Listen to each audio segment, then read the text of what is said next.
ప్రకృతి బాగుండాలి అంటే మొక్కలు పెంచాలి, పెద్ద పెద్ద వృక్షాలు కూడా పెంచాలి, పెద్ద పెద్ద చెట్లు పెంచుకుంటే మనం ఎవ్వరికి వాళ్ళం మనం ఒక ప్రతిజ్ఞ తీసుకొని మన ఇంటికి 2 మొక్కలు నాటాలని మీ అందరినీ కూడా కోరుతున్నాం. ఇంకొకటి మీరు అందరూ కూడా ప్రతిజ్ఞ చేద్దాం. మన ఇళ్ళల్లో మన ఇంటి ముందు స్థలం కానీ ఇంటి వెనుక స్థలంలో కానీ కనీసం 2 మొక్కలు పెట్టి పెద్ద చెట్లుగా ఎదిగితే ప్రకృతికి సహాయపడే వాళ్ళం అవుతాము.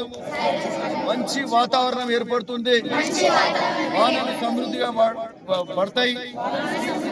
మరి దాంతో అంతా కూడా అందరు బాగుంటారు, రైతులు బాగుంటారు, వానలతోటి పాడి పంటలు కూడా బాగుంటాయని ఈ సందర్భంగా చెప్తూ ఈ వన మహోత్సవంలో పాల్గొంచుకున్నందుకు మీ అందరి కృతజ్ఞతలు.